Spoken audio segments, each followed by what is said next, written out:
Bismillahirrahmanirrahim. Perkenalkan saya Munawwarah Mutalahamuddin. Saat ini kita akan melakukan presentasi mengenai sosial dan public entrepreneurship. Oke, jadi sebelum kita melangkah ke slide selanjutnya, saya akan menjelaskan bahwasannya masalah pengangguran merupakan masalah yang dihadapi oleh setiap negara. Demikian pula yang terjadi di Indonesia. Masalah pengangguran dan tenaga kerja di Indonesia masih menjadi persoalan yang perlu disikapi secara serius. Terlebih dari data yang disampaikan Bank Dunia, kawasan Asia Timur memiliki tantangan besar terkait meluasnya pengangguran. Nah, dari slide kedua ini kita bisa melihat bahwa Badan Pusat Statistik BPS melansir data mengenai kondisi tenaga kerja di Indonesia, tingkat pengangguran terbuka atau yang biasanya disingkat TPT, Februari 2015 sebesar 5,81%, di mana hal ini meningkat dibandingkan TPT Februari di tahun 2014, yakni hanya 5,70%. Dari data tersebut, pada Februari 2015, penduduk bekerja masih didominasi oleh mereka yang berpendidikan sekolah dasar atau SD ke bawah sebesar 45,19%. Sementara penduduk bekerja dengan pendidikan sarjana ke atas hanya sebesar 8,29%. Nah, di sini kita bisa melihat bahwa tingginya angka pengangguran di Indonesia dipengaruhi juga oleh kualitas ketenagakerjaan di Indonesia yang masih memprihatinkan, baik dilihat dari sisi kualifikasi maupun dari sisi kompetensi.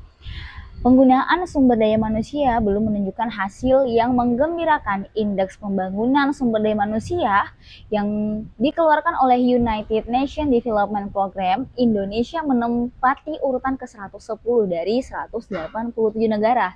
Nah, menurut catatan mereka, Indonesia masuk ke dalam kategori medium human development.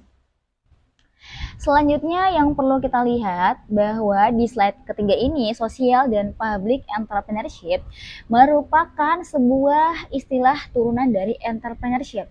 Jadi gabungan dari dua kata, sosial yang artinya kemasyarakatan dan entrepreneurship yang artinya kewirausahaan. Nah, pengertian sederhana dari social entrepreneurship adalah seseorang yang mengerti permasalahan sosial dan menggunakan kemampuan entrepreneurship untuk melakukan perubahan sosial, terutama meliputi bidang kesejahteraan, pendidikan, dan kesehatan. Nah, social entrepreneurship ini adalah usaha yang menggunakan prinsip wirausaha untuk menciptakan perubahan sosial. Sedangkan public entrepreneurship adalah usaha yang berfokus untuk menciptakan nilai sosial dalam ranah publik. Selanjutnya bisa kita lihat bahwasannya sosial dan public entrepreneurship itu terdiri dari 4 elemen utama. Nah, ini bisa kita lihat di slide 5, di mana di situ ada 4 elemen utama. Yang pertama adalah social value. Social value ini merupakan elemen yang paling khas dari social entrepreneurship, yakni menciptakan manfaat sosial yang nyata bagi masyarakat dan lingkungan sekitar. Lalu yang kedua ada civil society. Social entrepreneurship pada umumnya berasal dari inisiatif dan partisipasi masyarakat sipil dengan mengoptimalkan modal sosial yang ada di masyarakat. Lalu yang ketiga ada innovation atau inovasi. Ya, social entrepreneurship memecahkan masalah sosial dengan cara-cara inovatif antara lain dengan memadukan kearifan lokal dan inovasi sosial.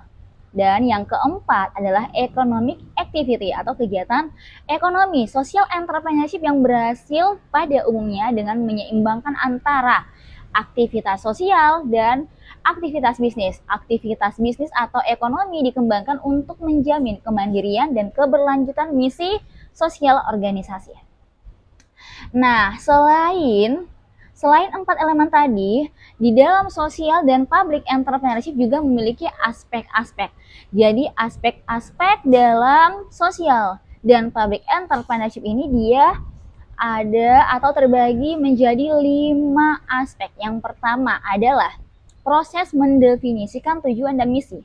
Nah, Di sini misi adalah sesuatu yang harus dilaksanakan oleh organisasi agar tujuan organisasi dapat terlaksana dan berhasil dengan baik. Nah, misi ini sangat diperlukan bagi pegawai dan pihak yang terlibat di dalam organisasi untuk mengenal organisasi dan mengetahui peran dan program-programnya serta hasil yang akan diperoleh di masa mendatang.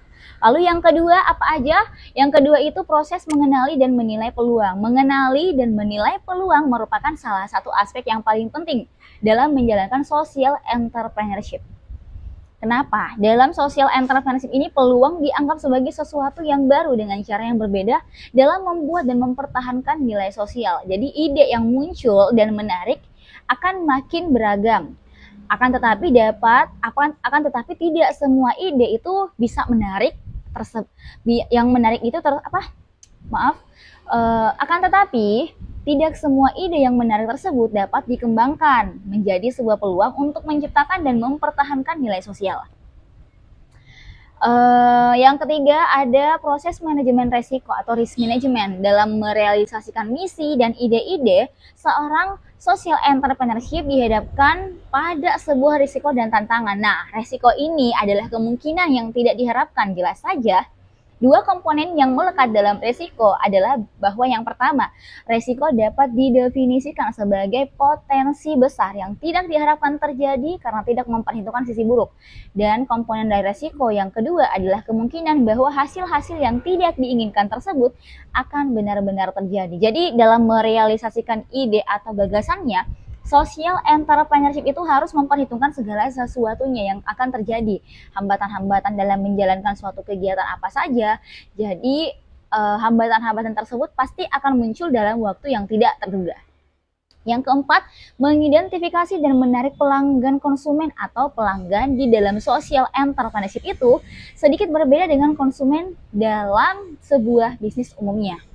Nah, dalam definisi social entrepreneurship ini, konsumen adalah mereka yang ikut berpartisipasi dengan sukses dalam mendukung misi sosial. Nah, partisipasi ini tuh bisa dalam bentuk penggunaan layanan, berpartisipasi dalam suatu kegiatan, relawan, atau mungkin memberikan dana atau barang untuk sebuah organisasi nirlaba, atau bahkan membeli layanan atau produk yang dihasilkan organisasi tersebut. Jadi fokus social entrepreneurship ini tuh untuk menyalurkan semua hasil sumber daya sehingga tercipta nilai sosial seperti itu. Kemudian yang terakhir adalah proyeksi arus kas. Nah, untuk dapat terus menjalankan kegiatannya, social entrepreneur harus dapat memproyeksikan kebutuhan uang tunai untuk usaha mereka. Oke, jadi mereka tuh harus memutuskan bagaimana mereka dapat memperoleh kas untuk kelangsungan usahanya. Tentu saja tugas ini tuh lebih rumit untuk atau bagi social entrepreneur daripada bisnis entrepreneurship pada umumnya gitu. Jadi pada beberapa kesempatan itu penyandang dana dari pihak ketiga, misalnya instansi pemerintah atau perusahaan, dapat menjadi alternatif untuk menutupi biaya operasional. Namun dalam banyak kasus pendapatan yang diperoleh dari layanan yang diberikan seringkali lebih kecil dari jumlah biaya operasional yang dibutuhkan. Lalu ada peranan sosial dan public entrepreneurship dalam pembangunan ekonomi. Nah, di sini juga ada 4 peranan penting dalam pembangunan ekonomi yang akan dilakukan oleh social entrepreneurship. Apa saja? Yang pertama, menciptakan kesempatan atau lapangan kerja. Nah, manfaat ekonomi yang dirasakan oleh social entrepreneurship di berbagai negara adalah penciptaan kesempatan kerja baru yang meningkat secara signifikan.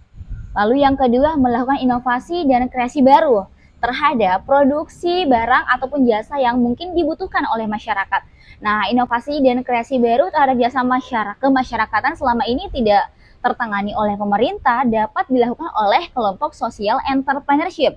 Seperti misalnya penanggulangan HIV atau narkoba, pemberantasan buta huruf, kurang gizi. Nah, itu seringkali standar pelayanan yang dilakukan oleh pemerintah tidak mengenai sasaran karena terlalu kaku mengikuti standar yang ditetapkan. Sedangkan di lain sisi, social entrepreneurs mampu untuk mengatasinya karena memang dilakukan dengan penuh dedikasi dan berangkat dari sebuah misi sosial. Yang ketiga, menjadi modal sosial. Nah, modal sosial yang terdiri dari saling pengertian, kepercayaan, dan budaya kerjasama itu merupakan bentuk yang paling penting dari modal yang dapat diciptakan oleh social entrepreneur. Nah, siklus modal sosial diawali dengan penyertaan awal dari modal sosial yang semakin meningkat. Mohon maaf, siklus modal sosial diawali dengan penyertaan awal dari modal sosial oleh pengusaha sosial. Nah, selanjutnya dibangun jaringan kepercayaan dan kerjasama yang makin meningkat sehingga dapat akses kepada pembangunan fisik, aspek keuangan, dan sumber daya manusia. Pada saat unit usaha dibentuk atau pada saat unit usaha dibentuk, dan saat usaha sosial mulai menguntungkan, maka makin banyak sarana sosial dibangun. Lalu yang keempat atau yang terakhir, peningkatan kesetaraan. Salah satu tujuan pembangunan ekonomi adalah terwujudnya kesetaraan dan pemerataan kesejahteraan masyarakat. Nah, melalui social entrepreneurship ini, tujuan tersebut akan dapat diwujudkan karena para pelaku bisnis yang semula hanya memikirkan pencapaian keuntungan yang maksimal, selanjutnya akan tergerak pula untuk memikirkan pemerataan pendapatan agar dapat dilakukan pembangunan ekonomi yang berkelanjutan. Nah, contoh keberhasilannya tuh dari Grameen Bank adalah salah satu bukti dari manfaat ini. Seperti itu ya. Jadi seorang pengusaha sosial memainkan peran penting dalam mempromosikan inisiatif-inisiatif yang berasal dari sektor yang berbeda, entah itu pemerintah, masyarakat, ataupun perusahaan, untuk mengatasi tantangan ekonomi dan sosial di daerah dan masyarakat lokal. Nah, kemudian kesimpulan dari PowerPoint yang saya sampaikan atau presentasi yang saya bawakan adalah social entrepreneurship merupakan salah satu bentuk kewirausahaan yang bertujuan untuk membantu masyarakat. Bisnis sosial bisa jadi salah satu bentuk social entrepreneurship, tetapi tidak semua social entrepreneurship berbentuk bisnis sosial. Nah, social entrepreneurship adalah inisiatif ekonomi maupun non-ekonomi bertujuan profit atau non-profit yang inovatif gitu. Jadi social entrepreneurship melihat masalah sebagai peluang untuk membentuk sebuah model bisnis baru yang bermanfaat bagi pemberdayaan masyarakat sekitar. Hasil yang ingin dicapai bukan keuntungan materi atau kepuasan pelanggan, melainkan bagaimana gagasan yang diajukan dapat memberikan dampak yang baik bagi masyarakat. Seperti itu. Jadi cukup sekian presentasi saya mengenai social dan public entrepreneurship. Kalau misalkan ada saran dan masukan bisa banget kalian dibantu komentar aja. Nanti kita mungkin bakal diskusikan bersama teman-teman kelas di jurusan manajemen sektor keuangan publik. Saya Munawwarah Mutharlahamuddin undur diri. Assalamualaikum warahmatullahi wabarakatuh.